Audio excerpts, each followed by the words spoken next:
dipersembahkan oleh Luwak White Coffee.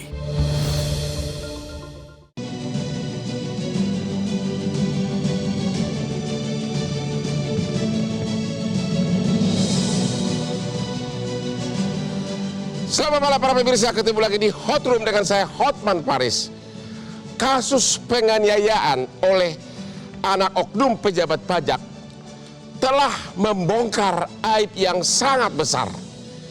Ternyata daftar harta yang dilaporkan oleh oknum pejabat pajak sangat tidak sebanding dengan gaji dan fasilitas yang dia terima. Di mana pengawasan selama ini? Rakyat kalau tidak membayar pajak dikejar, hartanya disita, bahkan dipenjara. Akhirnya viral di mana-mana sekarang ini. Sebagian rakyat berpendapat, ngapain bayar pajak? Inilah Hot Room, wajib pajak dikejar, pejabat pajak kaya tak wajar. Minggu lalu kita telah sampaikan bahwa saudara RAT dicopot dari jabatannya. Dapat kami sampaikan di sini bahwa Kementerian Keuangan telah menerima surat pengunduran diri dari ASN dari yang bersangkutan.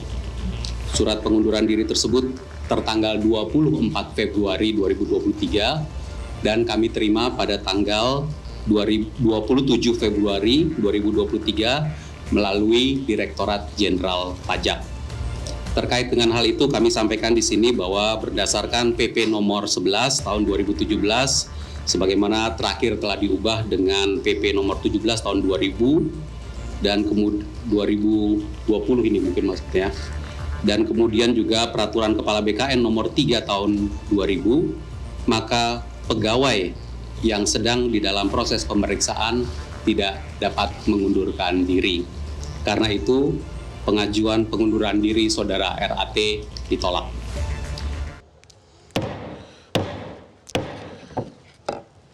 Sebelum berdiskusi kenapa Hotman selalu sukses, yaitu inilah rahasianya. Kopi kesayangan Hotman.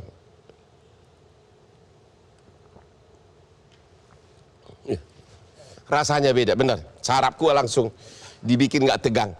Oke, kita akan melihat tayangan berikut ini.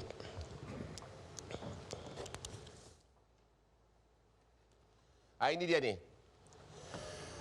Harta kekayaan dari Pak Rafael, ya.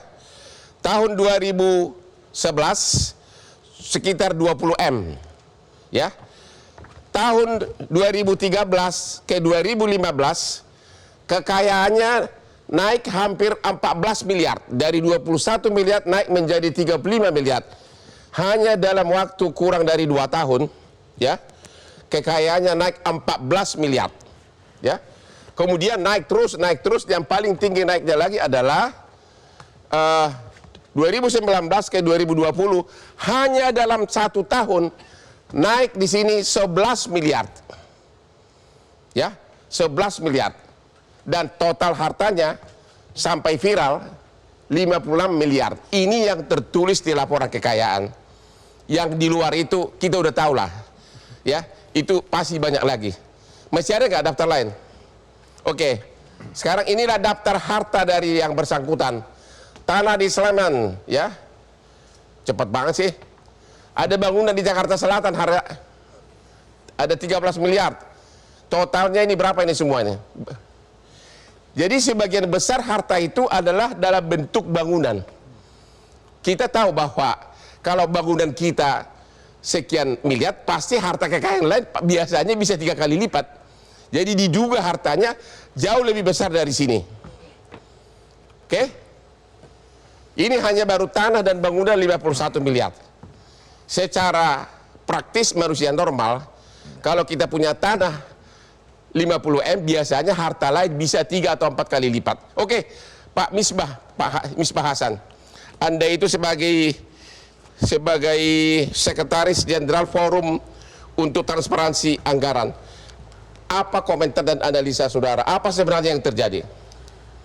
Ya, ini jelas harta yang tidak wajar menurut saya. Ya. Karena kalau kita pernah menghitung, Pak, pernah melakukan simulasi. Ya. Jadi kalau pejabat eselon 1 di Dirjen Pajak misalnya itu kan gajinya 5,2 juta.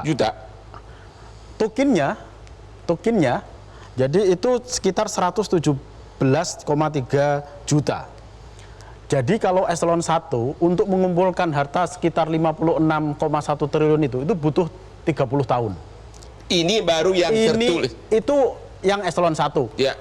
Pak Rafael ini kan eselon 3. Ya. Gajinya 4,7 juta. Ya. Dan tukinnya, tunjangan kinerjanya itu sekitar nggak sampai 117 ya. Sekitar 75 juta, 4,7 dan 46,4 juta. Jadi harusnya berapa tahun? Harusnya sekitar 98 tahun, Pak. Untuk dapat mengumpulkan 56 miliar tadi itu. Oke, pertanyaannya begini. Ya. Ini kan resmi dilaporkan. Ya. Semua orang melihat atasannya, Irjen pun melihat, kayaknya KPK juga melihat. Kenapa selama ini memang tidak ada pengawasan? Nah, nggak dipertanyakan gitu loh. Nah, itulah yang persoalannya ya. Selama ini Irjen kemana dan KPK kemana? Karena kenaikan harta pejabat negara itu kan seharusnya sudah terpantau, kan? Sudah terpantau dari tahun ke tahun. Nah, inilah yang menimbulkan pertanyaan publik ya, lemahnya pengawasan internal di Irjen maupun di KPK sendiri. Karena selama ini KPK seakan-akan hanya menunggu. Jadi LHKPN itu hanya kertas kosong saja, kertas yang nggak punya taji, yang itu kemudian baru ketika ada kasus baru diusut. Jadi kesannya sangat reaktif gitu ya. Tidak ada sistem yang kemudian dilakukan oleh KPK maupun Irjen untuk melakukan pengusutan atau tracking terhadap harta kekayaan para pejabat tersebut, Pak Hotman. Pertanyaan saya, ini kan baru 56 yang baru tanah dan bangunan. Betul. Menurut perkiraan Anda, hartanya jauh lebih besar dari sini? Pasti. Yang terlihat saja, beberapa mobil yang dipakai oleh anaknya itu kan tidak dilaporkan. Ya. Nah, itu saja mengindikasikan bahwa ini bukan laporan yang sebenarnya. Ya. Jadi itu indikasi yang sangat jelas. Jadi bisa jadi 3 kali lipat seperti yang dikatakan Pak Hotman. Ya, sudah bergabung melalui Zoom rekan kita, mantan Wakil Ketua KPK, Bapak Saud Situmorang. Halo Pak Saud. Halo. Halo, malam lah. Horas. Halo, malam lah ya Pak. Ini bagaimana? Sejak tahun 2013 sudah ada kecurigaan. Tapi kok KPK tidak ada tindakan apapun, termasuk Bapak waktu itu menjabat. Enak aja lu ngomong gitu. Apa tanggapan Bapak terhadap ini?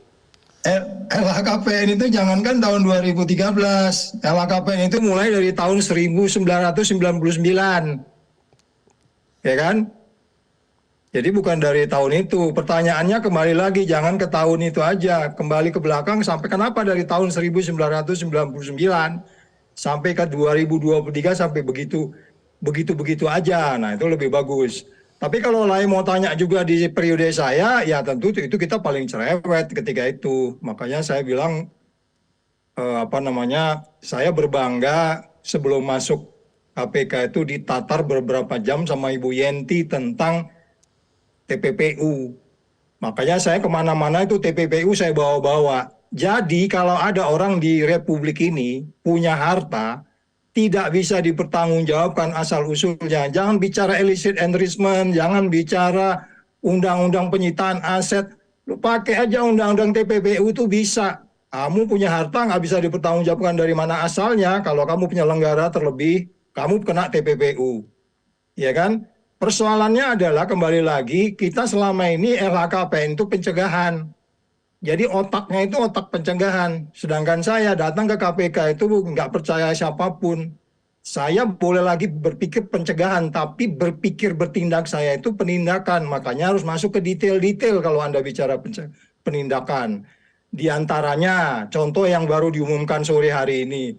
Kok dengan sederhananya aja bilang, mobil itu bukan atas namanya. Ngawur aja. Yang namanya pencucian uang itu placement, layering, dan integrasi itu memang namanya berganti-ganti. Bila perlu nama orang lain, nama anak buah. Kita kan sudah dapat pengalaman kemarin kasus di pangkat paling tinggi sudah pernah nggak KPK bertindak atas laporan kekayaan yang tidak wajar? Banyak itu, tapi selalu kan ya keraguannya itu selalu bicara predicate crime, makanya selalu surat biasanya diserahkan kepada pengawas internal. Pengawas internal di kementerian itu tidak bekerja dengan baik. Dari 354.000 yang diawasi oleh KPK itu, kalau pengawas internalnya kerja dengan baik, KPK nggak perlu dalam pengertian LHKPN. Tapi ketika bicara penindakan, selalu orang bicara predicate crime. Itu yang sebenarnya juga tidak penting di dalam. Tapi kan undang-undangnya begitu. Pencucian uang tidak bisa ditindak kalau tindak pidana awal tidak bisa dibuktikan.